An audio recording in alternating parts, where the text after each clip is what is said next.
ચાલો બરો good morning.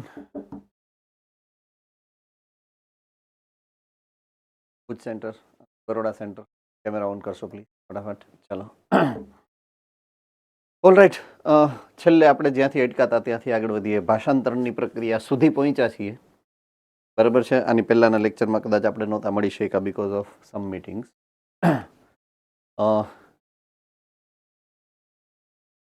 Okay, central ડોગમાની જ્યારે આપણે વાત શરૂ કરી છે, બરાબર છે,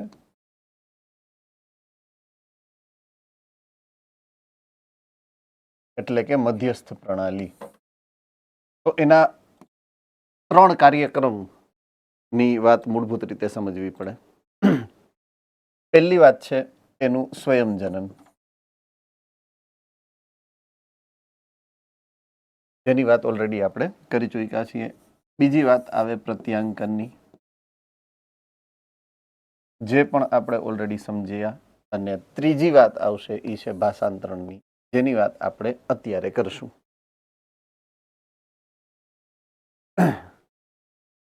હવે પ્રોટીન સંશ્લેષણની જ્યારે વાત કરશું, પ્રોટીન સંશ્લેષણની પ્રક્રિયા, બરાબર છે.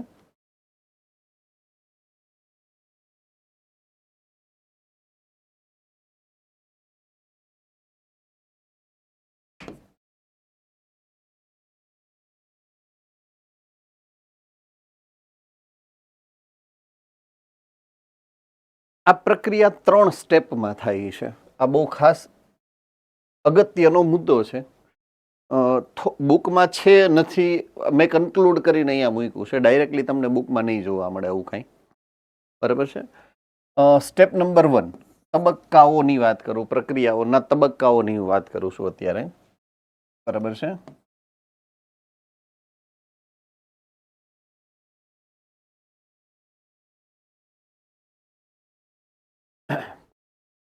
ઓકે, પહેલા તબક્કાને કહેવાય ટ્રાન્સક્રિપ્શન, એટલે કે પ્રત્યાંકન.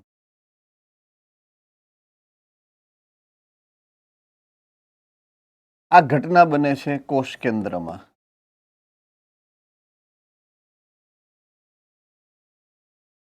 ક્યાં બને છે? કોષ કેન્દ્રમાં બને છે. અને એમાં થાય છે mRNA નું સંશ્લેષણ.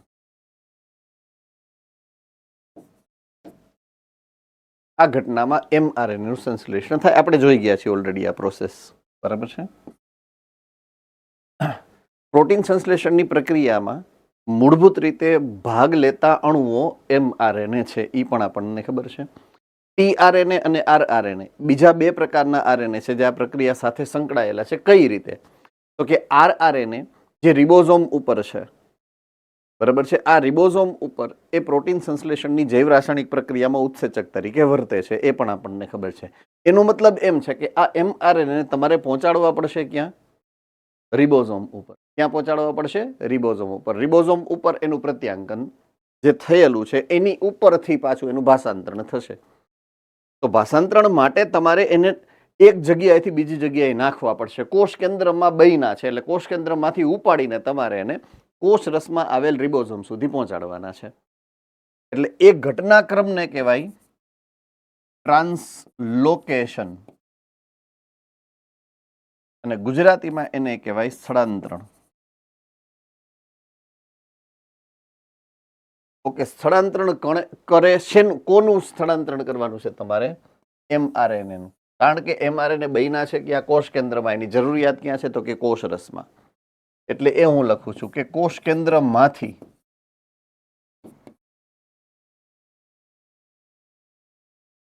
કોષ રસના રિબોઝોમ ઉપર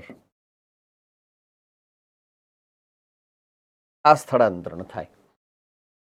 ઓકે, આ કરશે કોણ? mRNA ને ઉપાડી અને રિબોઝોમ સુધી પહોંચાડશે કોણ? તો કે અગેન એને કહેવાય tRNA.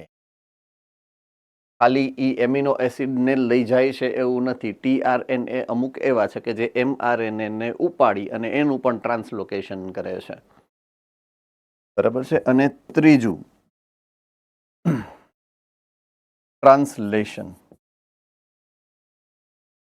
એટલે કે ભાષાંતરણ.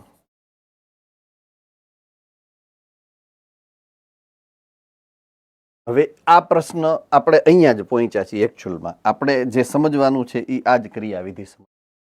તો એ રિબોઝોમ ઉપર થતી ઘટના છે. ક્યાં થાય છે? તો કે રિબોઝોમ ઉપર થાય છે. અને એ કરે છે કોણ? તો કે આરઆરએનએ.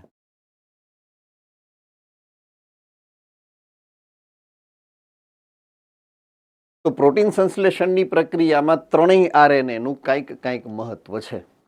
એમઆરએનએ, ટીઆરએનએ અને આરઆરએનએ ત્રણેય એની અંદર ઇન્વોલ્વડ છે, એટલે કે એની અંદર ભાગ ભજવતા હોય છે. 3 તબક્કાની પ્રક્રિયા છે, એ પછી તમને પ્રોટીન મળે છે.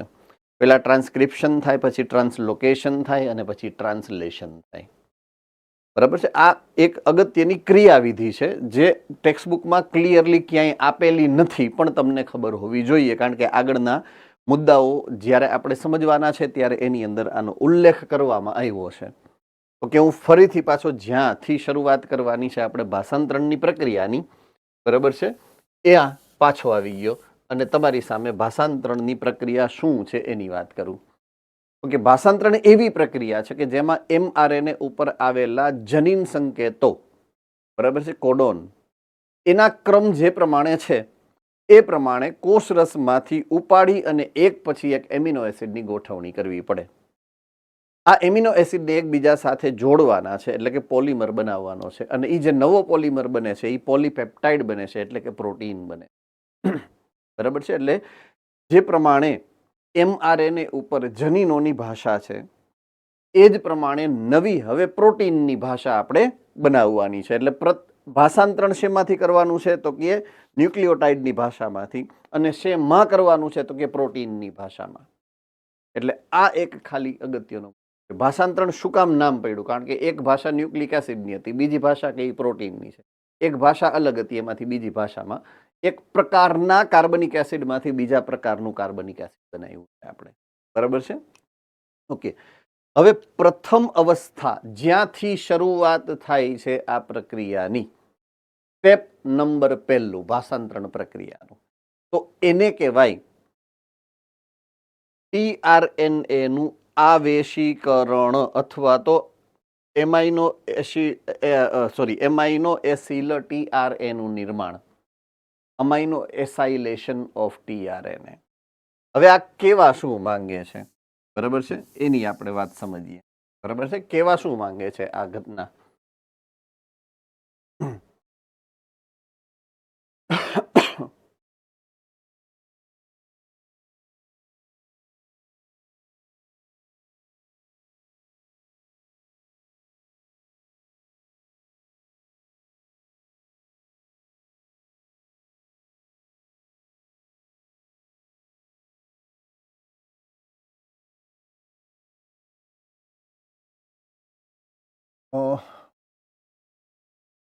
એક બાજુ કોષ કેન્દ્રમાં જે બન્યો છે એમઆરએનએ, એ એમઆરએનએ ઉપાડી અને તમે મૂક્યો છે રિબોઝોમ ઉપર. તો રિબોઝોમ ઉપર હવે તમારી પાસે છે એમઆરએનએ, જેના કોડોન એટલે કે જનીન સંકેતો, એને આધારે તમારે એમિનો એસિડ ગોઠવવાના છે. બરાબર છે? તો એમિનો એસિડનું સ્થળાંતરણ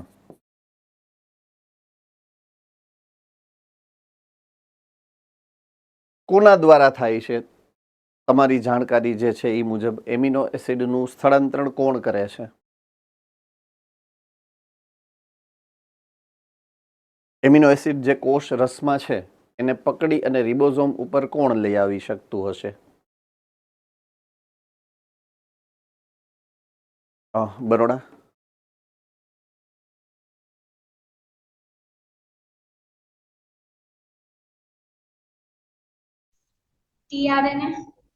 ટીઆરએનએ, રાઈટ? તમે જ્યારે ટીઆરએનએનું જે બંધારણ મેં સમજાવ્યું થોડું ક્લોવર લીફ મોડેલ વાળું, ત્યારે એમાં લખેલું હતું સ્પષ્ટ રીતે કે ટીઆરએનએનું કાર્ય અનુકૂલકારક તરીકે છે, જેનો મતલબ એ છે કે કોષ રસમાં રહેલ એમાઇનો એસિડના અણુ સાથે જોડાણ કરી એને પકડી અને રિબોઝોમ ઉપર લઈ આવે છે, રાઈટ? તો આપણે આગળના લેક્ચર્સના જે પણ જરૂરી મુદ્દાઓ છે એને તો યાદ રાખવા જ પડશે, તો જ આ આપણને સમજાશે. બાકી તો બધું ફરીને યાદ કરાવવું એ કોઈ યોગ્ય વસ્તુ નથી. તો યાદ ખાલી રાખવા મહત્વના મુદ્દાઓને. તો તમારી પાસે એક છે ટીઆરએનએ અને બીજું છે એમિનો એસિડ, બરાબર છે? એટલે એમિનો એસિડને લઈ આવવા માટે ટીઆરએનએ એમિનો એસિડ સાથે જોડાઈ છે, બરાબર છે? તો પહેલા તબક્કામાં ટીઆરએનએ જે કોષ કેન્દ્રમાંથી બનશે પ્રત્યાંકન દ્વારા, એ કોષ કેન્દ્રમાંથી નીકળી અને કોષ રસમાં જશે. કોષ રસમાં ઘણા બધા એમિનો એસિડ છે, બરાબર છે? એમાંથી એ યોગ્ય એમિનો એસિડની સાથે જોડાણ કરે. તો ટીઆરએનએ એમિનો એસિડ સાથે જોડાણ કરે એટલે એને એમાઇનો એસાઇલેશન કહેવાય. એમિનો એસિડ સાથે જોડાણ એટલે એમાઇનો એસાઇલેશન, એટલે એ તબક્કાની વાત અહીંયા કરેલી છે તમને, બરાબર છે? કે સૌથી પહેલા થાય એમાઇનો એસાઇલેશન અથવા તો ટીઆરએનએ નું ચાર્જિંગ, આવેશીકરણ કહેવાય આ મુદ્દાને, બરાબર છે? Charging of amino acid. તો પહેલો મુદ્દો, એમિનો એસિડ અને ટીઆરએનએ નું જોડાણ થાય, ત્યાંથી આ પ્રક્રિયા શરૂ થાય છે. ઓકે, હવે આ પ્રક્રિયા કરાવવા માટે એક વિશેષ ઉત્સેચક છે, બરાબર છે? ટીઆરએનએ એમિનો એસિડ સાથે જોડાઈ એ કોઈ ઉત્સેચક દ્વારા જોડાય છે. એ ઉત્સેચકનું નામ છે amino acyl tRNA synthetase. I repeat, amino acyl tRNA synthetase નામનો ઉત્સેચક છે કે જે આ પ્રક્રિયા કરાવતો હોય, બરાબર છે? આ પ્રક્રિયામાં ઉર્જાની મોટી ડિમાન્ડ, એટલે કે ઉર્જા મોટા પ્રમાણમાં જોઈશે, હે ને? તો આ પ્રક્રિયા ઉર્જાગ્રાહી પ્રક્રિયા છે. એટીપી સ્વરૂપે ઉર્જા જે છે એ એમાં વપરાતી હોય છે.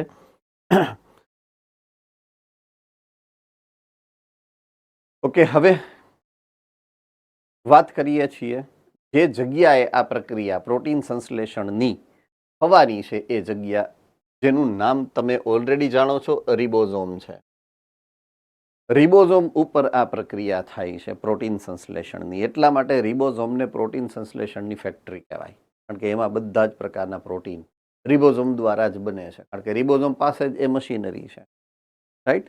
તો રિબોઝોમના બંધારણની આપણે વાત કરીએ, વર્ષોથી આ જાણીએ છીએ.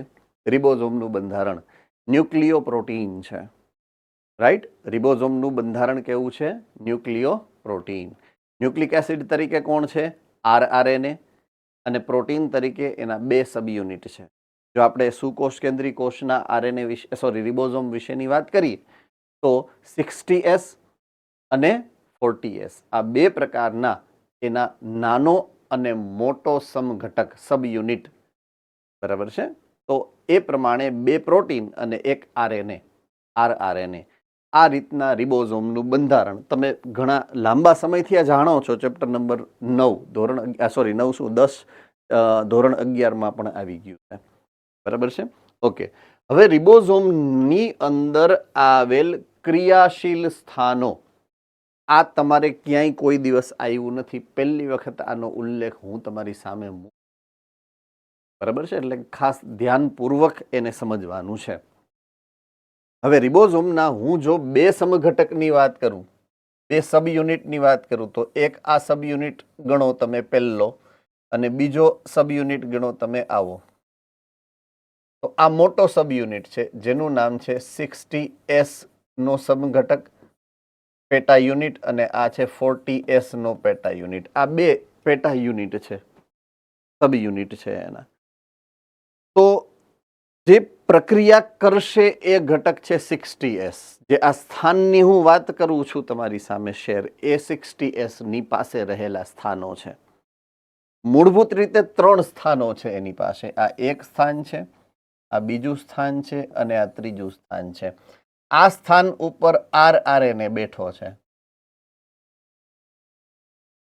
RRNA બેઠો છે, જે આ પ્રક્રિયામાં ઉત્સેચકની ભૂમિકા ભજવશે. બાકીના વૈધા 2 સ્થાન.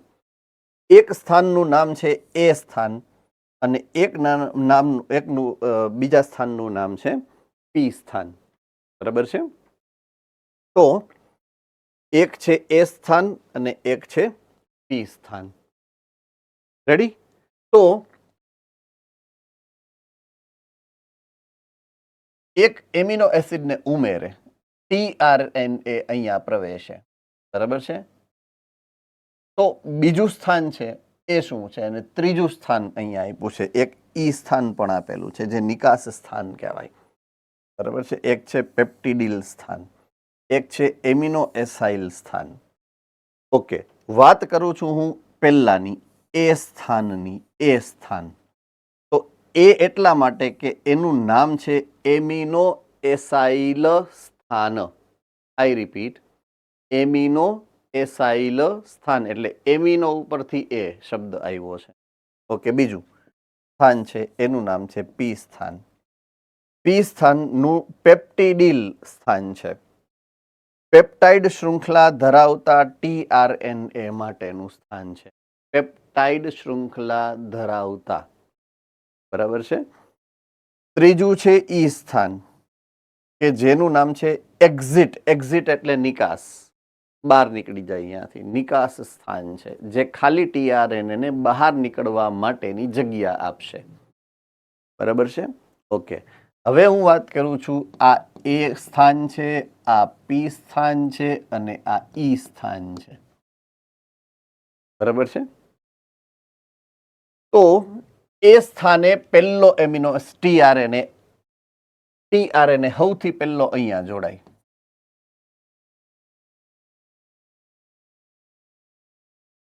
રાઈટ? સૌથી પહેલો tRNA ત્યાં જોડાય છે, જેનું નામ છે, ઓકે, સૌથી પહેલું જે પ્રોટીનની શૃંખલામાં શરૂઆત કરતો કોડ કયો છે? રાજકોટ ગુરુકુળ.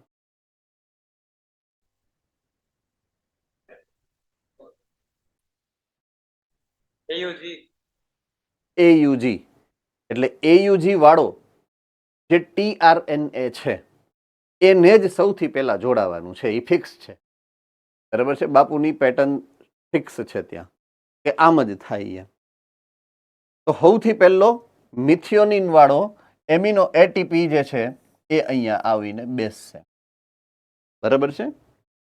પછી એના પછીનો જે પણ કોડ હશે XYZ, આપણને ખબર નથી કયો છે, એ પછી અહીંયા જોઈન્ટ થશે. એટલે પ્રથમ એમિનો એસિડ અહીંયા આવ્યો એ સ્થાને. બરાબર છે? આ tRNA છે એવું માની લ્યો તમે. આ એમિનો એસિડ છે. બરાબર છે? આ મિથિયોનિન છે. પછી એના પછીના સ્થાન ઉપર આ બીજો tRNA આવ્યો, આ બીજો એમિનો એસિડ આવ્યો, આ X છે, આપણને ખબર નથી કયો છે. બરાબર? એટલે આ બે સ્થાન ઉપર આ એક એક એમિનો એસિડ આવ્યા. એમિનો એસિડ નંબર 1 અને એમિનો એસિડ નંબર 2 આવ્યા છે દાખલા તરીકે.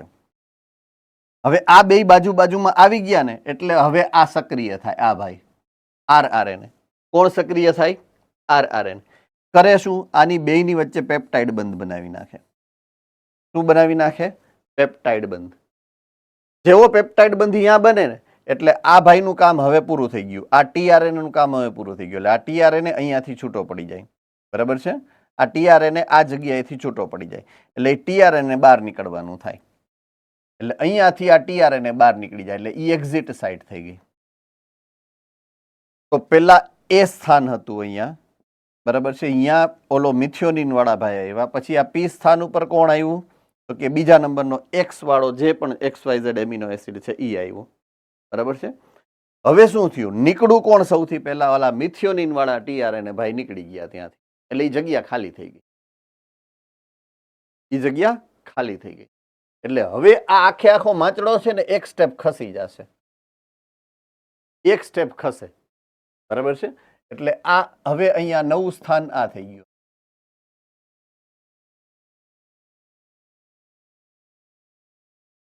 આ જગ્યા અહીંયા આવી ગઈ, આ જગ્યા અહીંયા આવી ગઈ અને આ ભાઈ અહીંયા આવી ગયું. એટલે હવે પી જે જૂનું હતું એ હવે એ થઈ ગયું અને આ થઈ ગયું એ પી થઈ ગયું. એટલે આ ભરાઈ ગયું, આ ખાલી થઈ ગયું. અહીંયા બીજા ભાઈ આવશે પછી ટીઆરએન. એટલે એક એક સ્ટેપ આ ખસતું જાય. આ રીતે આખી પ્રક્રિયાનું બહુલીકરણની પ્રક્રિયામાં એક એક સ્ટેપ તરીકે નવા નવા ટીઆરએનએ પી સ્થાને ઉમેરાતા જાય. બરાબર છે? તો હવે પી સ્થાનને પેપ્ટિડિલ સ્થાન શું કામ કીધું? કારણ કે દાખલા તરીકે અહીંયા પી સ્થાનને પેપ્ટિડાઇલ સ્થાન શું કામ કીધું? કારણ કે ઈ પેપ્ટાઇડ બંધવાળો એમિનો એસિડ ધરાવે છે એટલા માટે. રાઈટ? એટલા માટે ઈ સ્થાનને પી સ્થાન કીધું. એટલે એ સ્થાન, પી સ્થાન અને ઈ સ્થાન. ઈ સ્થાન એટલે એક્ઝિટ, અહીંયાથી જ્યાંથી બહાર નીકળે અહીંયા ખાંચો હોય, ઈ ખાંચો છે ઈ સ્થાન. આવા 3 સ્થાન છે. અગેઇન આ મુદ્દો તમારી બુકમાં નથી. આ ઈ સ્થાન ને એ સ્થાન ને એ બધું પી સ્થાન ને તમારી બુકની અંદર આવો કોઈ મુદ્દો છે નહીં. પણ છતાંય જો તમને ક્યાંય પીવાયક્યુમાં અથવા તો કોઈ બહારની કોઈ રેફરન્સની અંદર આવો કોઈ મુદ્દો આવ્યો તો તમને ખબર હોવી જોઈએ. એટલા માટે મેં એક્સપ્લેઇન કરી. બરાબર છે? ટેક્સ્ટબુકનો મુદ્દો નથી. રિબોઝોમનું કાર્ય આપણને ખબર જ છે. રિબોઝોમ જ્યારે પ્રોટીન સંશ્લેષણની પ્રક્રિયા થાય છે, પેપ્ટાઇડ બંધના નિર્માણમાં આરઆરએનએ ઉત્પ્રેરક તરીકે વર્તે અને આ પ્રોટીન સંશ્લેષણની ભાષાંતરણની પ્રક્રિયા એ રિબોઝોમનું કાર્ય છે. બેક્ટેરિયામાં આરઆરએનએ ઉત્સેચક તરીકે વર્તે, જેને રિબોઝાઇમ તરીકે આપણે ઓળખો છે. યાદ આવી ગયું? રિબોઝાઇમ એ એક જ ઉત્સેચક એવો છે કે જે પ્રોટીન નથી, બાકીના બધા જ પ્રોટીન. ચાલો, ડાઉટ છે કાંઈ? અત્યાર સુધીના ઉલ્લેખમાં કંઈ પણ ડાઉટ હોય? બરાબર છે? ઓકે. હવે ભાષાંતરણ એકમ. તો ભાષાંતરણની જે પ્રક્રિયા છે, ભાષાંતરણની પ્રક્રિયા એની શરૂઆત કોણ કરશે? ભાષાંતરણની પ્રક્રિયાની શરૂઆત કોણ કરશે? હંમેશા પ્રથમ એમિનો એસિડ વાળો ભાગ, AUG નો કોડ જે છે એટલે કે મિથિયોનિન વાળો ભાગ. બરાબર છે? એટલે પ્રારંભિક સંકેત, સૌથી પહેલી વાત જ્યાંથી શરૂઆત થાય છે આ પ્રક્રિયાની, પ્રારંભિક સંકેત ત્યાંથી ન જ આ શરૂઆત કરે. પ્રારંભિક સંકેતનું નામ શું છે? AUG. શું છે? AUG. અને અહીંયા સૌથી પહેલો એમિનો એસિડ ગોઠવાય, જે એમિનો એસિડનું નામ છે મિથિયોનિન. તો આ પ્રક્રિયાની શરૂઆત અહીંયાથી થાય. ઓકે. હવે પ્રારંભિક સંકેત પહેલા, ચાલો અહીંયા ધ્યાન. પ્રારંભિક સંકેત પહેલા 5 પ્રાઇમના છેડા ઉપર એક નાની એવી શૃંખલા રહેલી છે કે જેનું પ્રત્યાંકન ન થાય. બરાબર છે? જેનું ભાષાંતરણ નથી કરવાનું, એને UTR કહેવાય. બરાબર છે? તો પ્રારંભિક સંકેત પહેલા આવેલ ભાષાંતરણ રહિત ભાગ છે, જેનું ભાષાંતરણ, ટ્રાન્સલેશન નથી થવાનું, અનટ્રાન્સલેશન રિજિયન, જેનું ભાષાંતરણ નથી થવાનું, એવો એક ભાગ આવેલો છે. એ પછી આ પ્રારંભિક સંકેત આવેલો હોય છે. ઓકે. પછીનો આખો ક્રમ છેટ સુધીનો, જ્યાં સુધી સમાપ્તિ સંકેત ન થાય ત્યાં સુધી, એને કહેવાય કોડિંગ વિસ્તાર. એક પછી એક જનીન સંકેતો છે એની પાસે અને એ પ્રમાણે ટીઆરએનએ એક પછી એક એમિનો એસિડને ઉમેરશે. અને સૌથી છેલ્લો ભાગ આવે એનો સમાપ્તિ સંકેત. શું આવે છે? સમાપ્તિ સંકેત. સમાપ્તિ સંકેત એટલે એવો સંકેત કે જ્યાં એનું કોઈ પણ ભાષાંતરણ થાય એવું એમિનો એસિડ માટે એનું સંકેતન નહીં કરે. UAA, UGA, UAG આ 3 એવા સંકેતો છે જેને આપણે સમાપ્તિ સંકેતો કીધા હતા. ઓલા જનીન સંકેત વાળો ભાગ આપણે સમજાતા ને જે સમયે, ત્યારની વાત છે. Hope you remember it. બરાબર છે?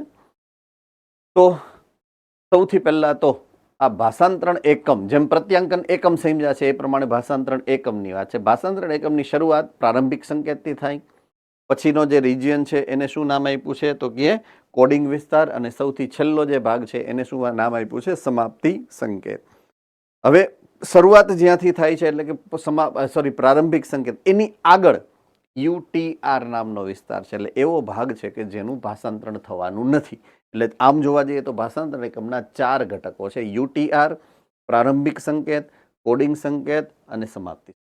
આવું યાદ રાખવાનું રહેશે. Yes sir. યુટીઆર રાખ્યો શું કામ? યુટીઆર છે એનું કામ એ છે કે જનરલી જ્યારે પણ વિકૃતિ આવતી હોય ને, વિકૃતિ સમયે આ યુટીઆર છે ને એની અંદર મોટા ભાગે એવા ચાન્સીસ હોય છે કે એના ન્યુક્લિયોટાઇડના એકમો બદલે, બરાબર છે, જેથી એની અસર ભાષાંતરણ ઉપર ના થાય. એટલે સુરક્ષાત્મક હેતુ માટે વચ્ચે વચ્ચે આવા યુટીઆર આપેલા છે. એટલે શક્યતા ઘટી જાય કે પ્રોટીનના સંકેતમાં વિકૃતિ આવે એમ, એટલા માટે. બરાબર છે. આપણે હાઈવે ઉપર જવું છે, સેફ, બહુ ફેર તમને સમજાવું ઉદાહરણ. હાઈવે ઉપર બાઇક લઈને જવું હોય જનરલી, તો તમે હેલ્મેટ પહેરો તો તમે બચી શકવાની સંભાવના વધી જાય. પણ હેલ્મેટ તમે ક્યાં પહેરો છો? ખાલી હેડ ઉપર ને. તો હાથ પગ તો ભાંગી હગવાની શક્યતા છે ને, પણ છતાંય આપણે હેલ્મેટ પહેરીએ છીએ શું કામ? સુરક્ષાના હેતુથી. તો એક્ઝેક્ટલી આ યુટીઆરનું કાર્ય એ જ છે. વિકૃતિ તો ક્યાંક ને ક્યાંક કોઈક રીતે થવાની જ છે, પણ વિકૃતિ એટલી હદે બધી જગ્યાએ થાય એવી શક્યતા નથી. ક્યાંક એ પોતે એ વિકૃતિને સ્વીકારી લે, એટલે એનાથી તો ભાષાંતરણ થવાનું જ નથી આ વિકૃતિ થતી હોય એટલે. એટલા માટે એ બચાવે છે વિકૃતિને કોઈ પણ રીતે એમ. એટલે આ એનું મૂળભૂત કાર્ય છે યુટીઆરનું. બરાબર છે. એટલે યુટીઆરનું કામ જ એ છે. અને બીજું, રિબોઝોમના જોડાણમાં એ મદદ કરે છે. અહીંયા ખાલી એનું એ એક સુરક્ષાત્મક હેતુથી જ કામ છે એવું નથી. રિબોઝોમ જે છે એની હારે જે એનું જોડાણ થવાનું છે, કોનું જોડાણ થવાનું છે? કોનું જોડાણ થાય? ભાષાંતરણ એકમ શેનો છે? એમઆરએનએ. શેનો છે? એમઆરએનએ. એટલે એમઆરએનએ એ રિબોઝોમ સાથે જોડાણ તો કરવું પડશે ને. તો એમઆરએનએ અને રિબોઝોમના જોડાણને એ શક્ય બનાવે છે. એટલે એ વધારાનો એવો ભાગ છે કે જેનું એ એક કામ પણ છે. મેં ઓલું જે સમજાયું એ તમને વિકૃતિને આધારે સમજાયું. આ જે સમજાયું એ કયા છે? ભાષાંતરના કાર્યને હિસાબે સમજાવેલું કામ છે. બરાબર છે. એટલું મહત્વ આ છે ટૂંકમાં.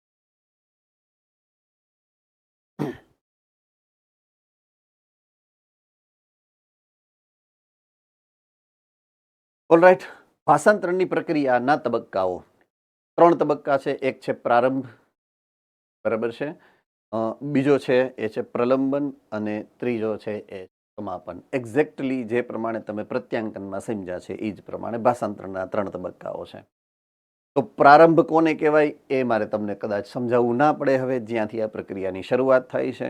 હા, પણ પ્રારંભની અંદર જે ઘટનાક્રમ થાય છે એ ઘટનાક્રમને તો આપણે ઉલ્લેખવો જ પડે.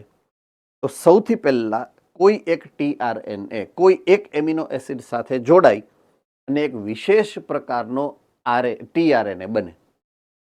આ ટીઆરએનએ કહેવાય પ્રારંભક ટીઆરએનએ. શું કહેવાય? પ્રારંભક ટીઆરએનએ. કારણ કે એ પ્રક્રિયાની શરૂઆત કરાવે. એટલે પ્રારંભ કરાવનાર ઘટક કોણ છે? તો કે પ્રારંભક ટીઆરએનએ. બરાબર છે. ઓકે. તો સૌ પ્રથમ જે ટીઆરએનએ મિથિયોનિનને લેવા જશે,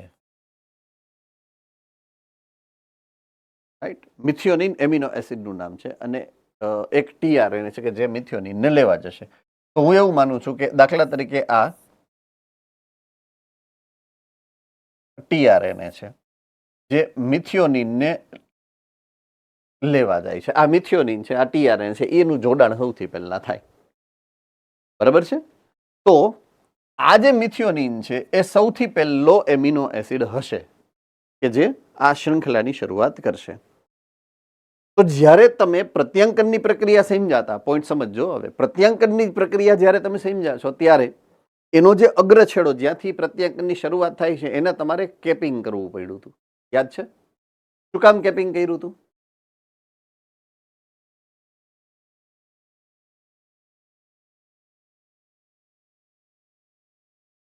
કેપિંગ શું કામ કરવું પડ્યું હતું? ઓલું મિથાઇલેટેડ ગ્વાનોસાઇન ટ્રાઇફોસ્ફેટનું કેપિંગ કર્યું હતું, જો યાદ હોય તો. ઈ કેપિંગ શું કામ કર્યું હશે? આઈ થિંક ઉર્જા માટે. સોરી, ઉર્જા માટે. નો, રિએક્ટિવિટી. એ બીજા કોઈ અણુ સાથે પ્રક્રિયા ન કરે એટલા માટે, સુરક્ષા માટે. તો એક્ઝેક્ટલી એવી સુરક્ષા તમારે અહીંયા પણ આપવી પડશે. આ સૌથી પહેલો એમિનો એસિડ છે. એના ખુલ્લા જોડાણ સ્થાન સાથે જો કોઈ અન્ય અણુ જોડાઈ જાય તો તમારો મૂળ હેતુ બદલી જાય. એટલે અહીંયા પણ તમારે આ પ્રથમ જે મિથિયોનિન છે ને, મિથિયોનિનની સાથે એને નોન રિએક્ટિવ, અક્રિયાશીલ બનાવવો પડે. બરાબર છે? ઓમાં ગ્વાનોસાઇનનો અણુ હતો કે જેણે એને નોન રિએક્ટિવ, અક્રિયાશીલ બનાવ્યો હતો. અહીંયા હું ફોર્માઇલ જૂથ નાખીશ.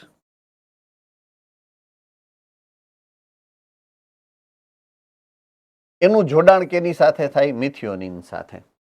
કોની સાથે થાય? મિથિયોનિન સાથે. એટલે હકીકતમાં આને કહેવાય એફમેટ. એફમેટ, ફોર્માઇલ મિથિયોનિન. શું કહેવાય? એફમેટ અથવા તો ફોર્માઇલ મિથિયોનિન. તો આ ટીઆરએનએ કહેવાય એફ મેટ ટીઆરએનએ. શું કહેવાય? F met tRNA means formyl methionine tRNA કહેવાય આને. I repeat, formyl methionine tRNA કહેવાય. અને એ જ આ પ્રક્રિયાની શરૂઆત કરે હંમેશા. તો ફોર્માઇલ જૂથ શું કામ નાખ્યું છે આપણે? એને અક્રિયાશીલ બનાવવા માટે. બરાબર છે? All right. તો એ પ્રક્રિયા એને કહેવાય પ્રારંભ. તો રિબોઝોમના પેટા એકમો એમઆરએનએના પ્રારંભિક સંકેત એયુજી સાથે પ્રારંભક ટીઆરએનએ એટલે કે મિથિયોનિન સાથે પી સ્થાન ઉપર બેસે. સૌથી પહેલા આ પ્રક્રિયામાં ભાષાંતરણના પ્રારંભિક કારકની મદદ લેવામાં આવે છે. પ્રારંભિક કારક, રાઈટ? તો કારક શું છે? જે સામાન્ય ચયાપચયિક પ્રક્રિયામાં ઉત્સેચકને મદદ કરશે આ પ્રક્રિયા કરવા માટે, એને કારકો કહેવાય. તો પ્રારંભ માટે એક વિશેષ કારક છે અહીંયા જેનું નામ છે પ્રારંભક કારક. ભાષાંતરણ પ્રારંભિક કારક. એ કારકની હાજરીમાં એફમેટ ટીઆરએનએ, બરાબર છે, એયુજી સાથે જોડાણ કરશે. આ પ્રક્રિયાને પ્રારંભની પ્રક્રિયા કહેવાય. ચાલો, ડાઉટ છે કોઈને આમાં? ઓકે. બીજા નંબરની પ્રક્રિયા ભાષાંતરણની, એને કહેવાય પ્રલંબન, ઇલોંગેશન. બીજા નંબરના કોડથી, જનીન સંકેતથી છેલ્લા નંબરના જનીન સંકેત, છેલ્લો નંબર એટલે ઓલા સમાપ્તિ સંકેત પહેલાનો, ત્યાં સુધીની આખી જે લાઈન છે ને જનીન સંકેતની, એક પછી એક એ પ્રમાણે એમિનો એસિડ ઉમેરાતા જાય. ટીઆરએનએ આવે, એમિનો એસિડને લઈ આવે, ત્યાં બેસાડે અને ત્યાર પછી પેપ્ટાઇડ બંધ બને અને ટીઆરએનએ છૂટો પડે.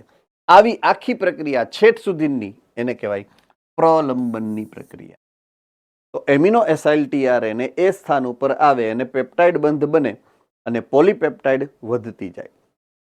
રિબોઝોમ 3 પ્રાઇમની દિશામાં એક એક કોડોન સ્ટેપ વાઇઝ ખસતો જાય, જેથી ખાલી ટીઆરએનએ ઈ સ્થાનેથી બહાર નીકળે અને નવો એમિનો એસાઇલ જે છે એ સ્થાને આવતો જાય. ત્રીજું, પ્રક્રિયા નંબર 3, સમાપનની પ્રક્રિયા, ટર્મિનેશનની. બરાબર છે? તો રિબોઝોમ છેલ્લે જ્યારે સમાપ્તિ સંકેત ઉપર આવે, એ કદાચ યુએએ હોય, યુએજી હોય અથવા તો યુજીએ હોય. આ ત્રણમાંથી કોઈ પણ એક સ્થાને જ્યારે ઈ આવશે ત્યારે વિમોચક કારક આવશે. કારક આવશે અહીંયા પણ, જેનું નામ છે વિમોચક કારક અથવા તો સમાપ્તિ કારક પણ તમે એને કહી શકો, રિલીઝિંગ ફેક્ટર. બરાબર છે? તો ઈ એની સાથે જોડાય. હવે આ વિમોચક કારક અથવા તો આ રિલીઝ ફેક્ટરનું કામ શું? મહત્વનું કામ છે. સરસ મજા. એક તો પ્રોટીનની શૃંખલા હવે રેડી થઈ ગઈ છે, એ પ્રોટીનને ઉપાડી અને કોષરસમાં મૂકવું. અને બીજું, આ પ્રક્રિયા માટે જવાબદાર જે ઉત્સેચકો છે, બરાબર છે, એની પણ હવે જરૂર નથી. રિબોઝોમના 2 સબ યુનિટ છે એ 2 ભેગા થયેલા છે, એની હવે જરૂર નથી, એને પણ છૂટા પાડે. આટલું કામ એ કરશે વિમોચક કારક. બરાબર છે. તો સમાપ્તિ સંકેત UAA, UAG કે UGA ઉપર આ વિમોચક કારક અસર કરે એની હારે જોડાઈ જાય અને છેલ્લા tRNA થી પોલીપેપ્ટાઇડને એટલે કે પ્રોટીનને એ છૂટું પાડી દે. રિબોઝોમના 2 પેટા એકમોને પણ એ એકબીજાથી અલગ કરી નાખે. અલગ કરે એટલે હવે RRNA પણ છૂટું પડી જાય. રાઈટ, એટલે બધું જ છૂટું પડી ગયું. છૂટા પાડવાનું કામ કરશે વિમોચનકારક અને આ પ્રક્રિયાનું નામ છે સમાપનની. રેડી? તો હવે આઈ હોપ કે આમાં પ્રક્રિયામાં કોઈ ડાઉટ નથી. એક મુદ્દો અહીંયા ફરીથી મારે કહેવો પડે. ભાષાંતરણ દ્વારા જે અહીંયા જે પહેલું પ્રોટીનનો ઘાણવો બન્યો, એ પ્રોટીન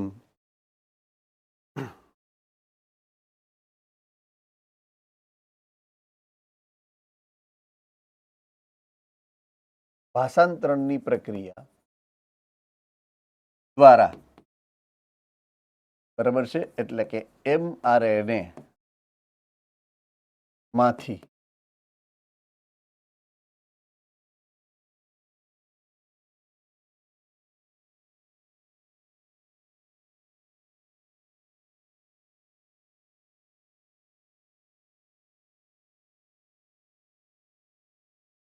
જે પ્રોટીન બને છે એટલે કે પોલીપેપ્ટાઇડ,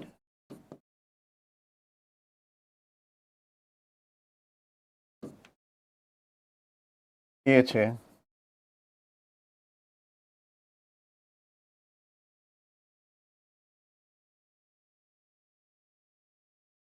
प्राथमिक प्रोटीन. नाम तो सुना होगा ना शायद. प्राथमिक प्रोटीन, द्वितीयक प्रोटीन, तृतीयक प्रोटीन અને ચતુર્થક પ્રોટીન. આવું કંઈક તમે ભણ્યા હશો ચેપ્ટર નંબર 9 ધોરણ 11 ની અંદર. તો તમે જે પ્રાથમિક પ્રોટીન સીધી રેખીય પોલીપેપ્ટાઇડ છે એવું સમજ્યા છો, ઈ આ છે કે જે ફ્રેશ હજી બન્યું જ છે, ઘાણવો હજી ઉતાર્યો છે રિબોઝોમે. રાઈટ? તો પ્રાથમિક પ્રોટીન ક્રિયાત્મક રીતે અને રચનાત્મક રીતે આમ જોવા જાવ તો સ્થાયી નથી, અસ્થાયી છે. હવે હું આ કહું છું એનો મતલબ તમે શું કાઢી શકો? મેં જે આ સ્ટેટમેન્ટ આપ્યું એનો મતલબ તમે શું કાઢી શકો? તમને ઘણી બધી વખત આ ઘટનાક્રમનો ઉલ્લેખ ક્યાંક ને ક્યાંક અલગ અલગ ચેપ્ટર્સની અંદર થયેલો તો છે જ. ઓકે, રાજકોટ ગુરુકુળ. આ થવા માટે ડાયપ સલ્ફાઇડ બંધની જરૂર એટલે દ્વિતીયકમાં થઈ જાય. ઓકે, તો જ્યારે હું વાત કરું છું પ્રાથમિક પ્રોટીન નિષ્ક્રિય છે, જે કોઈ કામ કરી શકતું નથી, એટલે તરત જ એને તમારે રૂપાંતરિત કરવું પડે. જેવી તમારી જરૂરિયાત એ પ્રકારના પ્રોટીનમાં તમારે એનું રૂપાંતરણ કરવું પડે. કાં તો તમારે બનાવવું પડે દ્વિતીયક પ્રોટીન, કાં તમારે હજી વધારે ફેરફાર કરી અને બનાવવું પડે તૃતીયક પ્રોટીન, અને જો તમારે બહુ જટિલ કામ કરાવવું પડે તો એમાંથી પણ તમારે બનાવવું પડે તૃતીયક પ્રોટીન, ચતુર્થક પ્રોટીન.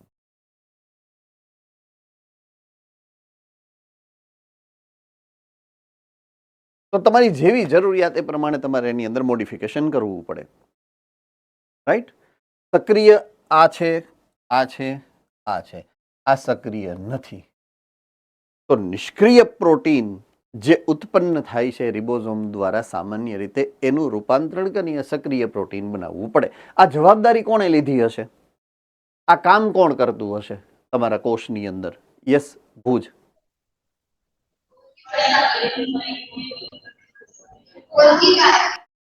ગુડ. ગોલ્ગી કાય દ્વારા આ પ્રક્રિયા થાય. ગોલ્ગી કાયની જે સિસ્ટર્નીના પોલાણની અંદર એવા ઉત્સેચકો છે કે જે આ કામ કરતા હોય. રાઈટ? હવે તમને એવું એમાં કહેવામાં આવ્યું છે ચેપ્ટર નંબર 8માં, ગોલ્ગી કાય પેકેજિંગનું કામ કરે. એટલે કે પુટિકા તૈયાર કરે. બરાબર છે ને? હું જે કહું છું એ પુટિકાઓ તૈયાર કરે. હવે એ પુટિકા શું કામ બનાવવી પડે એનું સિમ્પલ લોજિક કહું તમને. આ કોઈ પણ પ્રોટીનની વાત કરો ને એ પછી દ્વિતીયક હશે, તૃતીયક હશે કે ચતુર્થક હશે, એ સક્રિય પ્રોટીન છે. કેવા છે? સક્રિય છે, એટલે કે એ પ્રક્રિયા કરી શકે. તો સીધે સીધા તમે એને કોષરસમાં મૂકી દો તો એ તો કોષરસમાં પ્રક્રિયા શરૂ કરી દે. अब समझ में आ रही है बात मैं जो बोल रहा हूं? તમારે જરૂર છે દાખલા તરીકે સ્ત્રાવી, જો શબ્દ વાપરો છે સ્ત્રાવી પ્રોટીનની પુટિકા બનાવે. સ્ત્રાવી પ્રોટીનનો મતલબ શું થાય? કોણ કહી શકે? ચાલો, સ્ત્રાવી પ્રોટીનનો મતલબ શું થાય?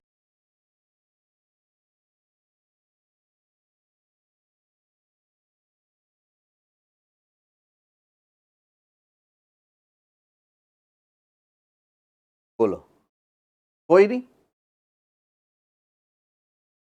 ઓકે, સ્ત્રાવ થવાનો મતલબ શું? સ્ત્રાવ થાય,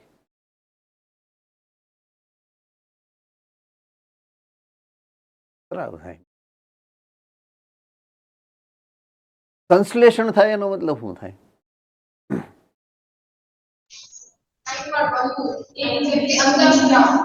ઓકે, કોઈ પણ કોષ કે કોઈ પણ પેશી જ્યારે કોઈ રાસાયણિક પદાર્થ બનાવે છે એને સંશ્લેષણ કર્યું કહેવાય. દાખલા તરીકે અત્યારે જે વાત કરીએ છીએ પ્રોટીન સંશ્લેષણની કરી, એટલે પ્રોટીન બને છે એમ, રાઈટ?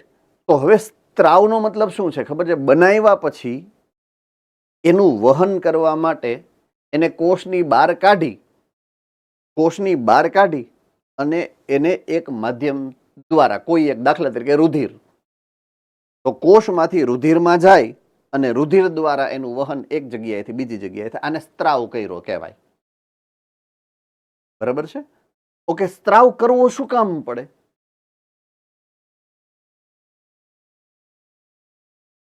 કોઈ ચોક્કસ પ્રકારની જૈવ રાસાયણિક પ્રક્રિયાઓ માટે. હવે ઉદાહરણ આપું તમને. એક અંગનું નામ છે સ્વાદુપિંડ, રાઈટ? સ્વાદુપિંડની અંદર સ્વાદુ રસ બને છે. સ્વાદુ રસની અંદર ઘણા બધા પ્રકારના પાચક ઉત્સેચકો હોય છે.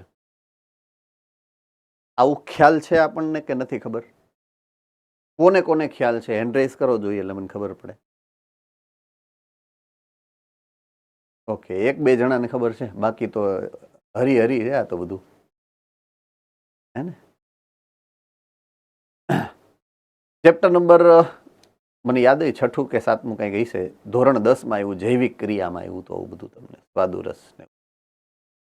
ધોરણ 10 ની વાત છે. 11માં એ ચેપ્ટર નીકળી ગયું છે, બરાબર છે? બાકી આવતું હતું જૂના કોર્સમાં, પણ સહેલું ચેપ્ટર છે ને એટલે કાઢી નાખ્યું. એને એમ કે તમને આવડી ગયું એમ, પણ કેવું આવડી ગયું તો ખબર પડી ગઈ અત્યારે, રાઈટ? તો સ્વાદુ રસમાં ઘણા બધા પાચક ઉત્સેચકો છે. ઓકે, પાચન કરવાની જે ક્રિયાવિધિ છે આપણા શરીરની અંદર, આપણા પાચન તંત્રમાં રાસાયણિક પાચન કરતું મુખ્ય અંગ કયું છે? કઈ જગ્યાએ પાચન થાય? રાસાયણિક પાચનની વાત કરું છું. ભુજ,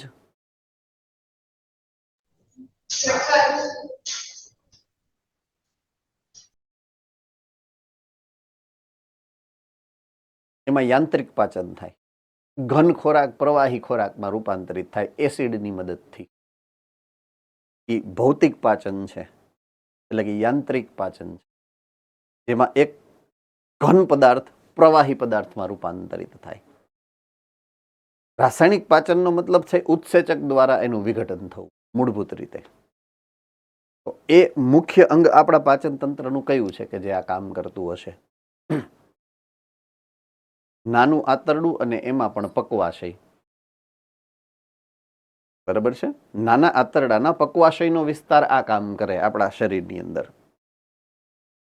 હવે પક્વાશયની અંદર આ કામ કરવા માટે ઉત્સેચકની જરૂરિયાત છે.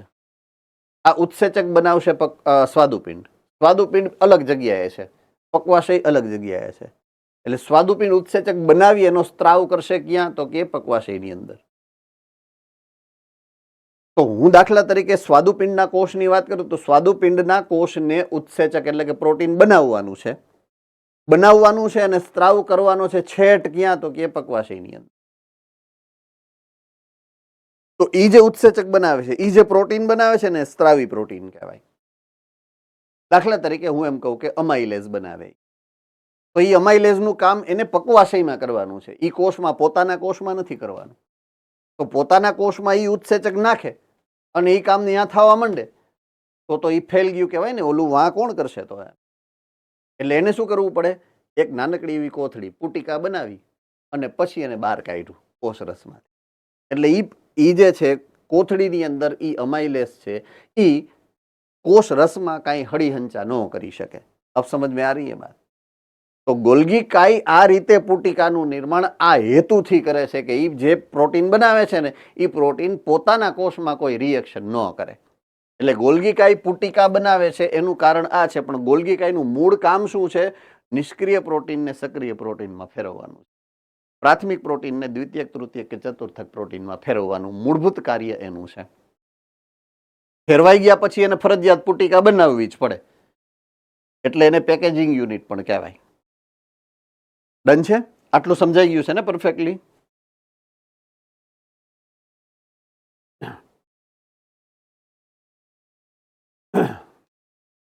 ઓલરાઈટ. તો ભાષાંતરણનું સવિસ્તાર ટૂંકમાં જે અહેવાલ છે એની વાત કરું. mRNA 5 પ્રાઇમથી 3 પ્રાઇમની દિશામાં રિબોઝોમ ઉપર વંચાય છે. એટલે કે ટ્રાન્સલેશનની દિશા પણ ટ્રાન્સક્રિપ્શનની દિશા જેવી જ હોય. બરાબર છે? 5 પ્રાઇમથી 3 પ્રાઇમ.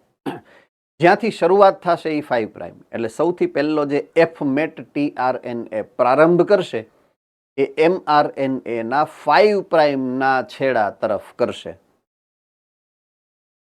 બરાબર છે? આવો ક્વેશ્ચન આવશે અથવા તો આવી શકશે, હે ને? ઓકે. 3 ન્યુક્લિયોટાઇડ વાળા જનીન સંકેતો એક પછી એક ગોઠવાયેલા હોય એ તો આપણને ખબર જ છે. ત્રિઅક્ષરી જનીન સંકેત. જે પ્રમાણે જનીન સંકેત હશે એ પ્રમાણે એક પછી એક એમિનો એસિડ ઉમેરાતા જશે, 5 પ્રાઇમના છેડેથી લઈ અને 3 પ્રાઇમના છેડા સુધી. જોડાવા માટે રેફરન્સ કોનો લેવો પડે? કયો tRNA જોડાશે એ રેફરન્સ કોનો લેશે? tRNA ના પ્રતિસંકેત લૂપ અને mRNA ના સંકેત, આ બે વચ્ચે મેચિંગ થાય. બરાબર છે? પૂરક બંધ બને, હાઇડ્રોજન બંધ. પૂરક બંધ બને એનો મતલબ છે હાઇડ્રોજન બંધનું નિર્માણ થાય સામ સામે. રેડી? જોડાણ થઈ ગયા પછી એક tRNA ઉપર એક એમિનો એસિડ છે, બીજા tRNA ઉપર બીજો એમિનો એસિડ છે. એ બે વચ્ચે બે એમિનો એસિડ, બે ક્રમિક એમિનો એસિડ વચ્ચે પેપ્ટાઇડ બંધ બને. રાઈટ? અને સૌથી છેલ્લો પેપ્ટાઇડ બંધ બન્યા પછી જ્યારે સમાપ્તિ સંકેત આવે ત્યારે જે ઓલા ભાઈ એનો જે કારક આવશે એ કારક એને અહીંયાથી છૂટા કરી અને બંને સહઘટકને છૂટા કરી અને આ પ્રક્રિયા ચાલુ હતી એ પૂરી કરી અને ભાષાંતરણ જે છે એમાંથી પ્રાથમિક પ્રોટીનનું નિર્માણ કરેલું જે શૃંખલા છે એને છૂટી પાડશે ત્યાંથી. તો સમાપ્તિ સંકેત સુધી આ પ્રક્રિયા ચાલુ રહે અને પછી ઓલો વિમોચક કારક આવી અને આ પ્રક્રિયાને પૂરી કરે છે. બરાબર છે?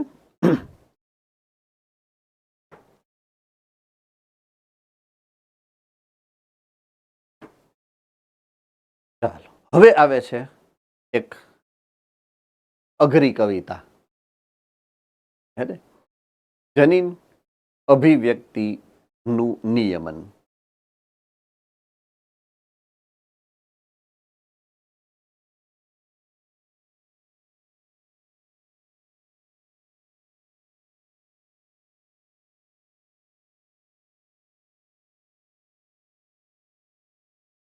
ઓકે, નિયમનનો અર્થ શું થાય? પહેલા નિયમન કરવું એટલે શું?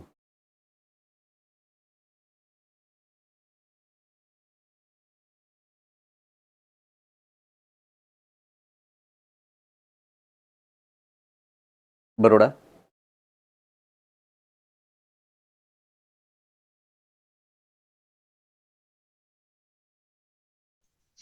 આપણે ગમે તે કાર્યનું નિયંત્રણ ક્યારે થવું જોઈએ અને ક્યારે ન થવું જોઈએ. Exactly right, exactly right. કે જ્યારે કોઈ પણ પ્રક્રિયા આપણે કરવાની હોય જે પ્રક્રિયા આપણને કરવાની સેન્સ છે, આવડત છે, આવડે પણ છે અને આપણી પાસે વ્યવસ્થા પણ છે, પણ એ પ્રક્રિયા ક્યારે કરવી જોઈએ અને ક્યારે ન કરવી જોઈએ એને નિયમન કહ્યું. ઓકે, હવે કોનું નિયમન છે અહીંયા જુઓ, જનીનની અભિવ્યક્તિનું. અભિવ્યક્તિ એટલે શું? હવે નેક્સ્ટ ક્વેશ્ચન, જનીનની અભિવ્યક્તિનો મતલબ શું કાઢવાનો આપણે રાજકોટ? પ્રોટીનનું નિર્માણ. યસ. તો આપણે વાત કરીએ છીએ અત્યારે પ્રોટીન સંશ્લેષણના નિયમનની. ઓકે, પ્રોટીન સંશ્લેષણ માટેની પ્રક્રિયા એટલે ભાષાંતરણ, જે આપણે હમણાં જ છેલ્લે પૂરું કર્યું. તો ભાષાંતરણ કરવું કે ન કરવું, મારી પાસે બોલવાની શક્તિ છે એનો મતલબ એવો નથી કે મારે મન પડે એમ અને મન પડે ત્યારે બોલવું. નો, તમે બોલી શકો છો પણ તમે બોલતા નથી, કારણ કે તમારે અત્યારે સાંભળવાનું છે. રાઈટ? તો તમારી બોલવાની શક્તિને તમે નિયમિત કરી છે, નિયંત્રિત રાખી છે. ત્યારે આપણા શરીરને ખાતા આવડે છે, પણ અત્યારે આપણે બધા ખાતા નથી. હું બોલું છું, તમે સાંભળો છો, હું ભણાવું છું, તમે ભણો છો. એનો મતલબ એવો છે કે આપણને જમતા નથી આવડતું? નહીં, પણ એ પ્રક્રિયા નિયંત્રિત છે, અત્યારે નિયમિત થયેલી છે. આઈ હોપ હું જે સમજાવવા માંગુ છું એ તમે સમજો છો. તો કોઈ પણ ક્રિયાવિધિ માટે પ્રોટીનની જરૂરિયાત બે સમયે હોઈ શકે. કાં તો કોઈ નવી રચના, એનું નિર્માણ કરવું છે, એટલે કે કોષ વિભાજન કરવું છે દાખલા તરીકે, તો ત્યારે તમારે પ્રોટીનની જરૂરિયાત પડશે, કારણ કે દરેક કોષ પ્રોટીનથી બનેલા છે. તો તમારે પ્રોટીનની જરૂરિયાત પડશે. બરાબર છે? અથવા તો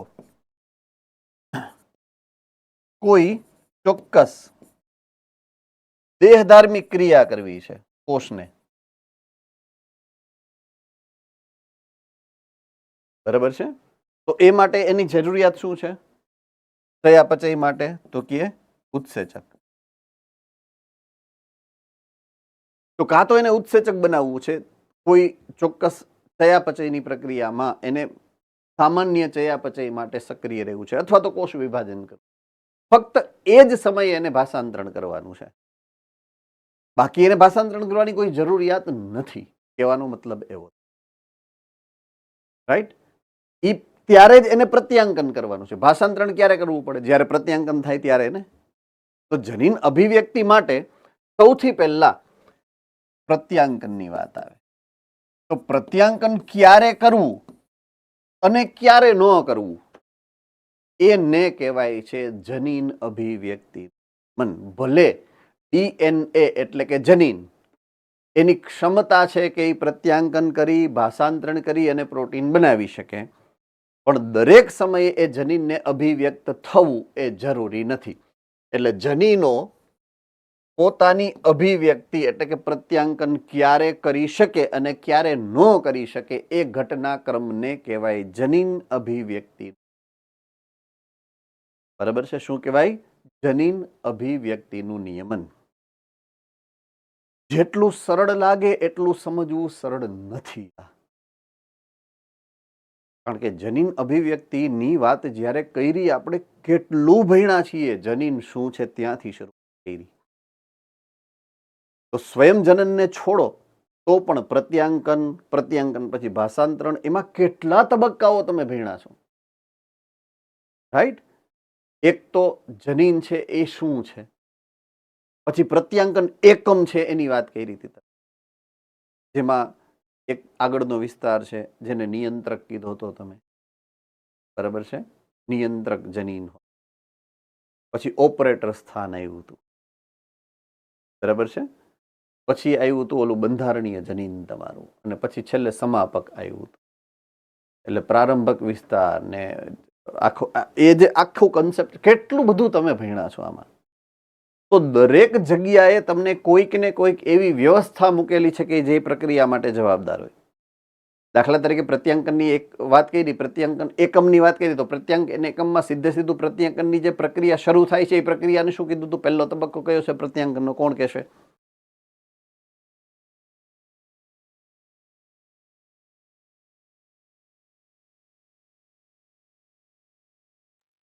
આરએનએ પોલિમરેઝ પરમાણુ પ્રક્રિયા જોડાય. હા, એ પ્રક્રિયાને શું કહેવાય?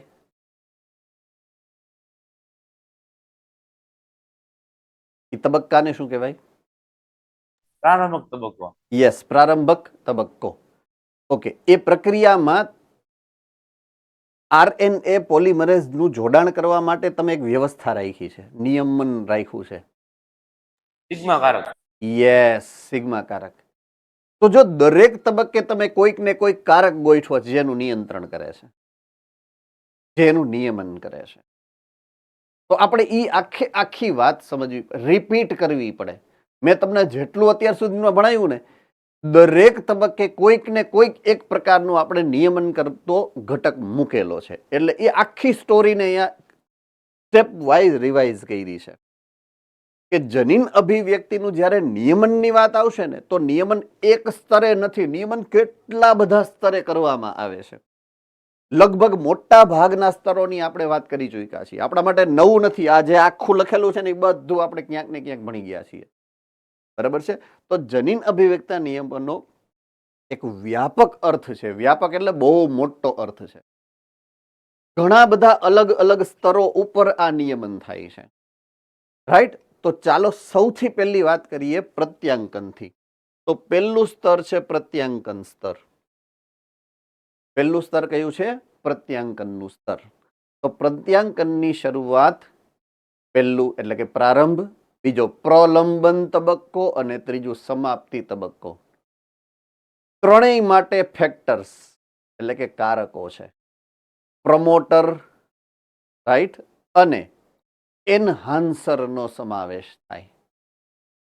તો પહેલું ટ્રાન્સક્રિપ્શન ફેક્ટર એટલે કે ઓલા સિગ્મા ને પાઈ ને જે હોય તે ટૂંકમાં, રાઈટ. પછી પ્રમોટર. પ્રમોટર પોતે કોણ ખબર છે? આરએનએ પોલિમરેઝ ઉત્સેચક. બરાબર છે? તો એ રીતે અલગ અલગ ઘટકો છે કે જે પ્રત્યાંકનની પ્રક્રિયાનું નિયમન કરે છે. ઓકે, હવે પ્રક્રિયા સ્તરની વાત કરી. પ્રક્રિયા સ્તર, હવે આ ક્યાં લાગુ પડશે ખબર છે? પ્રક્રિયા સ્તર ફક્ત સુકોષ કેન્દ્રી કોષોમાં, કે જેમાં પ્રત્યાંકન થાય ત્યારે બને HNRNA અને એમાંથી આ પ્રક્રિયા થાય અને બને mRNA. ચાલો, કોને કોને યાદ આવી આ ઘટના ફરીથી? ઓકે, તો અહીંયા પણ તમારે નિયમન રાખેલું છે, રાઈટ. તો એ નિયમન કયું? સ્પ્લાઇસિંગની પ્રક્રિયા, કેપિંગની પ્રક્રિયા, ટેઇલિંગની પ્રક્રિયા. તો એ દરેક માટે કોઈક ને કોઈક પ્રકારના ઉત્સેચક ક્યાં મૂકેલા હશે, મફતમાં નહીં થઈ જાય. તો અગેન નિયમન કરવાના એ એક સ્તર તરીકે લેવાનું છે આપણે. રેડી? તો પ્રક્રિયા સ્તરે પણ નિયમન થાય છે અલગ અલગ પ્રકારના ઉત્સેચક. ભલે આપણને નામ નથી આપ્યા અહીંયા ઉત્સેચકોના, પણ ઉત્સેચક વગર કોઈ જૈવ રાસાયણિક પ્રક્રિયા થતી જ નથી, એ તો આપણને ખબર જ છે ને. એટલે ત્યાં પણ ઉત્સેચકો તો છે જ. ઓકે, ત્રીજું સ્તર. જો પહેલું સ્તર પ્રત્યાંકનનું હતું, બીજું સ્તર પ્રક્રિયાનું હતું, હવે આપણે ત્રીજા સ્તરની વાત કરીએ તો mRNA સ્થળાંતરણની પ્રક્રિયા. જો આ આપણા માટે ડાયરેક્ટલી નવું ન આવે ને એટલા માટે મેં તમને અહીંયા ભણાવી દીધું.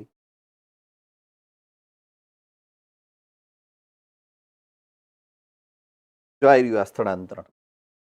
પેલું પ્રત્યાંકનનું સ્તર તમે ભણ્યા, પછી બીજું સ્થળાંતરણનું સ્તર જે તમે અત્યારે હમણાં જેનો ઉલ્લેખ મારે કરવાનો છે. તો સ્થળાંતરણ એટલે શું? કોષ કેન્દ્રમાં જે નવો mRNA બન્યો છે એને તમારે કોષ રસમાંથી રિબોઝોમ ઉપર લઈ આવવો પડે. એ પ્રક્રિયાને શું કહેવાય? સ્થળાંતરણની પ્રક્રિયા. તો અહીંયા પણ નિયંત્રણ કે નિયમન છે જ. બરાબર છે? તો કોષ કેન્દ્રમાંથી કોષ રસમાં mRNA સ્થળાંતરણનું પણ નિયમન કરવામાં આવે છે.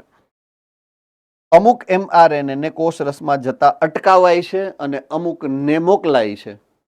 કારણ કે કોષ કેન્દ્રની અંદર ઘણા બધા સક્રિય જનીનો છે. કોષ કેન્દ્રની અંદર ઘણા બધા સક્રિય જનીનો છે. એક સાથે ઘણા બધા ટ્રાન્સક્રિપ્શનની પ્રક્રિયાઓ થઈ દાખલા તરીકે, પણ એમાંથી જે પ્રોટીનની જરૂરિયાત પહેલી છે ફક્ત એ જ પ્રોટીનના mRNA બહાર નીકળવાનું છે, બાકીનાને ત્યાં રોકવામાં આવે છે કે ઉભા રહ્યો ભાઈ, ઓલા જે રિબોઝોમ છે એ ફ્રી નથી, રિબોઝોમ ફ્રી થાય ને પછી એના પછીના mRNA નો વારો આવે, વળી પાછા એ પ્રોટીન સંશ્લેષણ થાય, વળી પાછા એ ઓલા રિબોઝોમ ફ્રી થઈ જાય, પછી ત્રીજા નંબરનો mRNA, જો એક પછી એક જેની જરૂરિયાત છે એને એટલે નિયંત્રણનું આ ત્રીજો સોપાન, ત્રીજો તબક્કો છે. mRNA કયો બહાર નીકળે અને કયાને થોડીક વાર સ્ટોપ રાખવાનો છે એનું પણ નિયંત્રણ. એના પછીનો તબક્કો કયો આવ્યો? રિબોઝોમ ઉપર ભાષાંતરણનો.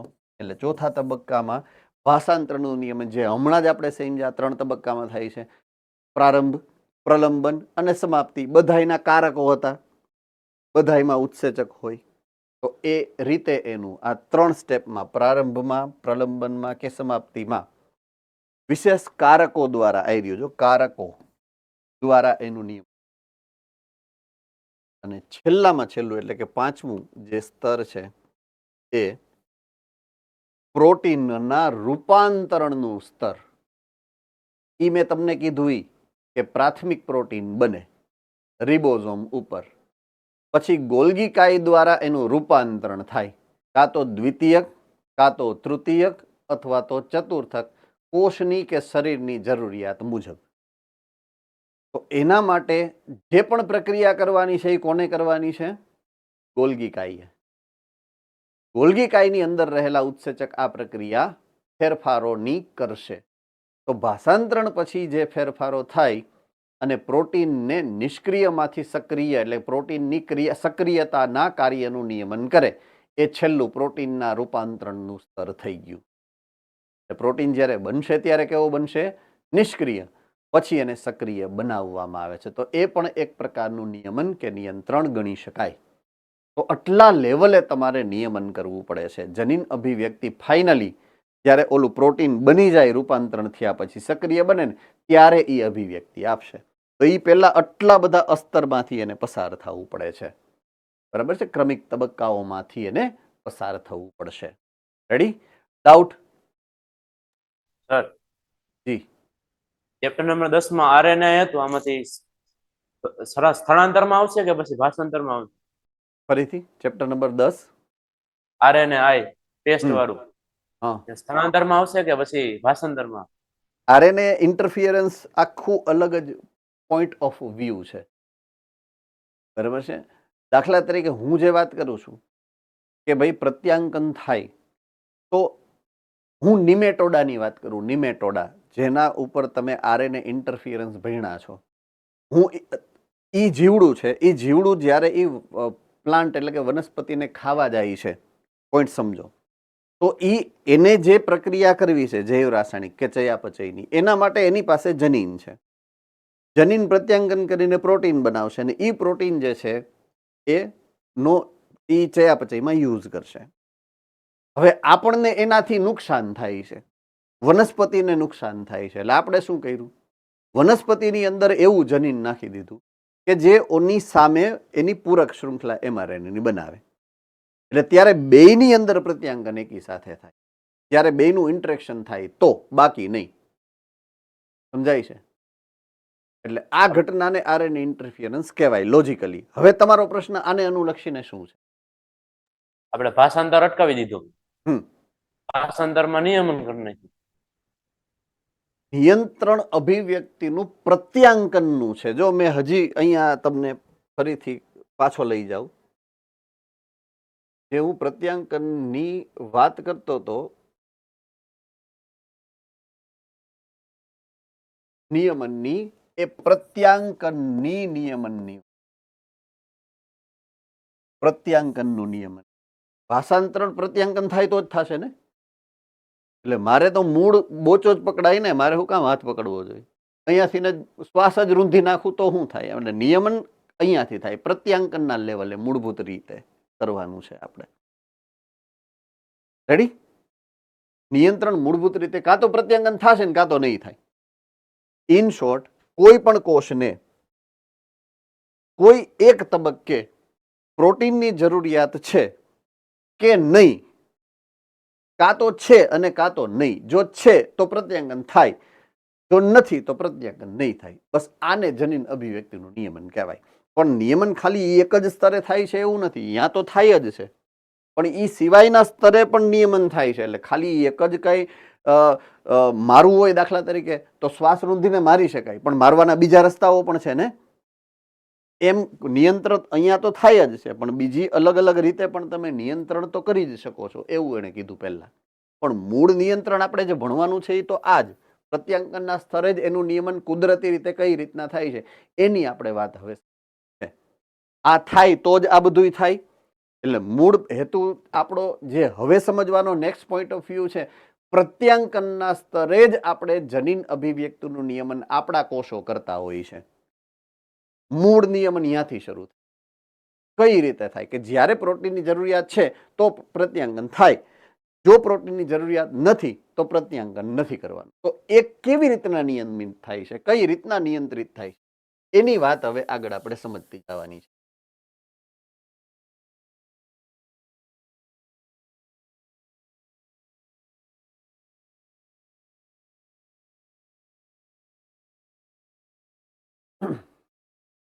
ઓકે, હવે નિયમન કરવાના આપણને ફાયદા શું, નિયમન કરવાના લાભ કેટલા મળે.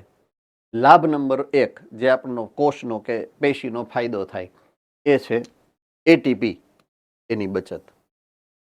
સતત જો પ્રોટીન સંશ્લેષણ કરી રાખ્યા તો પ્રોટીન સંશ્લેષણમાં એ પ્રત્યાંકનની વાત કરો કે ભાષાંતરણની વાત કરો, મોટા પ્રમાણમાં ઉર્જાની જરૂરિયાત છે, તો સતત એને એટીપી આપ્યા જ રાખવા પડે, જે આપણને પરવડે જ નહીં, પોસાય જ નહીં. તો જરૂરિયાત ન હોય ત્યારે પ્રોટીન સંશ્લેષણ બંધ કરેવી તો આ ઉર્જા જે છે એ બચી જાય. રાઈટ? તો જ્યારે જરૂર છે ત્યારે જ પ્રોટીન સંશ્લેષણ કરાવવાનું, બાકીના સમયમાં જરૂરિયાત નથી ત્યારે પ્રોટીન સંશ્લેષણ બંધ થઈ જાય. એટલે ઉર્જા બચત આ પહેલો ફાયદો. બીજો ફાયદો, એનાથી વિભેદન જે છે એ પણ આપણને બીજો ફાયદો મળે છે, વિભેદન. ઓકે, વિભેદનમાં કઈ રીતના આ ફાયદાકારક છે એની વાત કરું હું તમને. ઉદાહરણ તરીકે જ્યારે વિભેદન મેં તમને સમજાવ્યું હતું એ સમયે મેં તમને એવી વાત કરેલી, ક્રોમેટીન, હિટ્રોક્રોમેટીન અને યુક્રોમેટીન. યાદ આવી ગયું? બરાબર છે. તો હિટ્રોક્રોમેટીન એટલે શું? ભુજ?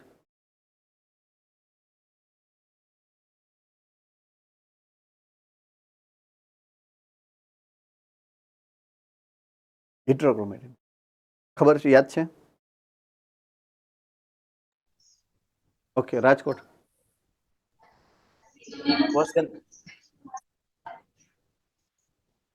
ભુજ બોલો બેન પેલા.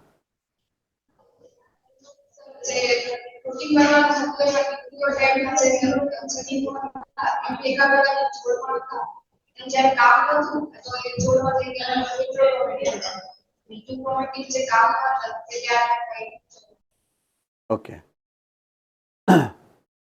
રાજકોટ વાળા ભાઈ બોલો હવે. ડીએનએ અને ક્રોમેટીન નો સક્રિય ભાગ હોય યુક્રોમેટીન અને નિષ્ક્રિય ભાગ હોય જેની કે જરૂર નથી પ્રત્યાંગનની, હિટ્રોક્રોમેટીન. ઓકે, રચનાકીય રીતે બેમાં ફેરફાર શું છે? તમે જે વાત કરી ને બંને એને કાર્યને અનુલક્ષીને વાત કરી, હું રચનાને અનુલક્ષીને શું ફરક છે? માં ડીએનએ બહુ ભેગું થઈ ગયું હોય હિટ્રોમાં અને યુક્રોમેટીનમાં છૂટું છૂટું હોય. Exactly right. એના જે ન્યુક્લિયોઝોમ છે જો નજીક નજીક ગોઠવાયેલા છે તો હિટ્રોક્રોમેટીન, અને થોડા થોડા દૂર છે, બંને વચ્ચે અંતર છે તો એને આપણે નામ આપ્યું હતું યુક. બસ આ ઘટનાને શું કીધું છે? વિભેદન. વિભેદનમાં આવું જ થાય ને, કાં તો એ હિટ્રોક્રોમેટીન રહે કાં તો એ યુક્રોમેટીન રહે. યુક્રોમેટીન છે તો સક્રિય, મીન્સ પ્રોટીન સંશ્લેષણ કરશે. બસ એ જ નિયમન છે ને, આપણે નિયમન જ એ કીધું છે ને કે કરશે કે નહીં. તો હિટ્રોક્રોમેટીન નહીં કરે, યુક્રોમેટીન કરશે, એટલે કોષ વિભેદનમાં મદદ કરશે આપણને એ લેવલે. બરાબર છે. અને ત્રીજું, પર્યાવરણીય અનુકૂલન આપણને આપશે. તો હિટ્રોક્રોમેટીનને મેં કીધું છે એવા જનીનો છે કે જે જરૂર પડે ત્યારે સક્રિય બની શકે પાછા, પોઈન્ટ ટુ બી નોટેડ. રાઈટ? જ્યારે જરૂર પડશે ને ત્યારે એ પાછા સક્રિય બની શકે. એટલે આ મુદ્દો આને અનુલક્ષીને જ છે. દાખલા તરીકે હું એમ કહું કે અત્યારે આપણે બધા રૂમમાં સરસ મજાના એસીમાં બેઠા હોય એટલે કાંઈ વાંધો નથી. જેવા બહાર નીકળીએ બપોરે 2 વાગે 1 વાગે, અત્યારે 12:30 વાગ્યા છે એટલે ઓલમોસ્ટ તમે બહાર નીકળો. અત્યારે તો વાદળિયું વાતાવરણ છે, વાંધો નથી. પણ જો તડકો હોય તો એ જ તમારું શરીર છે અને જ્યારે પણ સનલાઇટમાં એક્સપોઝ થયું તરત જ તમારા શરીરમાંથી પસીનો ક્યારે નીકળતો હશે? જ્યારે પસીનો બનતો હશે ત્યારે નીકળતો હશે ને, રાઈટ? તો એ જનીન અત્યારે પણ તમે બેઠા છો તો એ જનીન એ કોષોમાં છે જ ને, તમારા ચામડીના કોષોમાં એ જનીન અત્યારે છે કે નહીં? પણ એ કયા સ્વરૂપે છે? હિટ્રોક્રોમેટિન સ્વરૂપે. હવે તમે જેવા પર્યાવરણમાં બહાર નીકળ્યા, જેવું સૂર્યપ્રકાશ તમારી ઉપર પડ્યો તીવ્રતાવાળો, એટલે તરત જ એ જનીન સક્રિય થાય અને તરત જ પ્રસ્વેદ એટલે કે પસીનો નીકળે. તો એ શેના માટે થઈને નીકળો? હિટ્રોક્રોમેટિનમાંથી યુક્રોમેટિન શું કામ બન્યું? પર્યાવરણીય અનુકૂલન માટે થયું. એટલે એમાં તમને આ બે મુદ્દાઓ એકબીજા સાથે આમ જોવા જઈએ તો જોડાયેલા છે એમ. તો તાપમાન છે કે તાપમાનમાં ફેરફાર, પરિવર્તન છે કે રસાયણોની હાજરી છે, અમુક ચોક્કસ પ્રકારના રસાયણોમાં અમુક પ્રકારના ફેરફારો તમે કરો વગેરે વગેરે. દાખલા તરીકે ઘણા ખાટું ખાય એટલે સીળસ ઉપડે, ખબર છે ને? રિએક્શન આવે, લાલ લાલ ચાઠા થઈ જાય. ઘણાઈને ધુવાડો અંદર જાય એટલે તરત જ ફીકો શરૂ થઈ જાય. તો એ પર્યાવરણીય અનુકૂલન જે તમે તમારા શરીર દ્વારા એ પ્રતિક્રિયા આપો છો, વિશિષ્ટ પ્રકારની પ્રતિક્રિયાઓ કરો છો, બરાબર છે? એટલે આ 3 મુખ્ય ફાયદાઓ છે તમને જનીન નિયમનના મળતા હોય છે, બરાબર છે? હવે એક પોઈન્ટ અહીંયા નીચે સરસ મજાનો લખેલો છે, એક લીટીમાં લખેલો, એક ભ્રૂણનો પરિપક્વ સજીવમાં વિકાસ અને વિભેદન જનીનના વિવિધ સમૂહોની અભિવ્યક્તિના સહનિયમનનું પરિણામ છે. જે મેં તમને ઓલરેડી સમજાવ્યું હતું કે એક જ કોષથી શરૂઆત થાય જેનું નામ છે યુગ્મનજ. તમારા જીવનની શરૂઆત ક્યાંથી થાય? આ યુગ્મનજ અથવા તો ફલિતાંડથી. હવે કોષ અસંખ્ય વિભાજન કરે.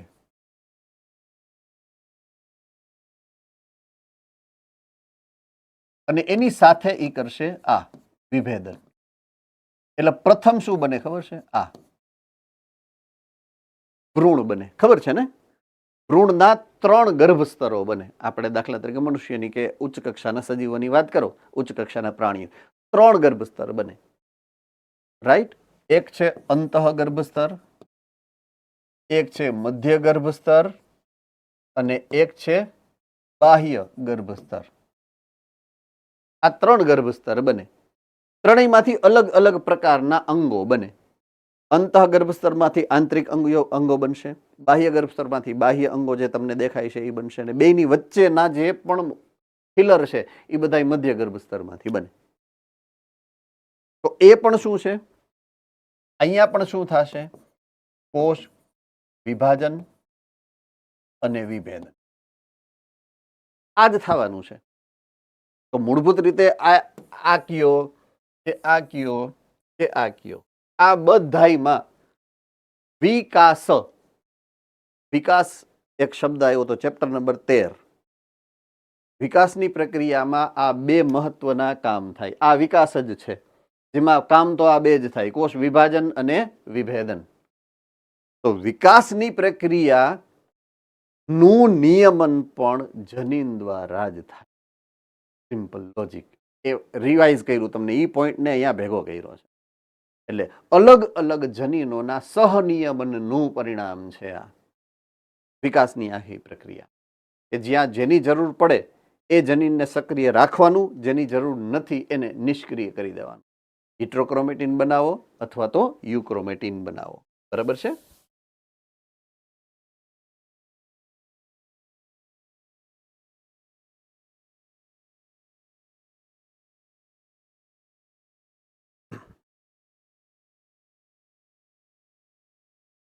હવે જનીન અભિવ્યક્તિના નિયમનના એક ઉદાહરણની વાત કરશું. આના પછીના લેક્ચરમાં આદિકોષ કેન્દ્રીની અંદર જનીન અભિવ્યક્તિનું નિયમન કઈ રીતે થાય. 12:30 વાગી ગયા એટલે વધારે આપણે આગળ નહીં વધી અત્યારે, હે ને? તો જનીન અભિવ્યક્તિની જે પ્રક્રિયાની વાત આપણે કરીએ છીએ હકીકતમાં થાય છે કઈ રીતે એનું એક ઉદાહરણ આપણે આના પછીના લેક્ચરથી આગળ વધશું, બરાબર છે? ફાઇન. કોઈને કઈ ડાઉટ હોય તો પૂછી શકો છો. યસ બેટા, રાજકોટ. સર આ ચેપ્ટર પછી ઉદ્યોગ તમે ચેપ્ટર લઈ લેજો. હા હા હું લઈ શકું, એમાં મને વાંધો નથી, પણ આપણો સમય જે 30 તારીખ સુધીમાં કોર્સ પતવો જોઈએ એવી ડેડલાઇન હતી, તોય મારે 30 તારીખે તો પતશે જ નહીં કાલે આ ચેપ્ટર પણ. એટલે બાકી છે તમારે કે થઈ ગયું છે ઓલરેડી? થઈ ગયું છે. તો તમે ચેપ્ટર કવર રીડ કરો ને મજા આવે. ઠીક છે, હાલો હું ટ્રાય કરીશ કે લઈ લઈશ. બસ ક્વિક રિવિઝન તો એટલીસ્ટ કરાવી દઈશ, એવું કરાવી દઈશ, હે ને?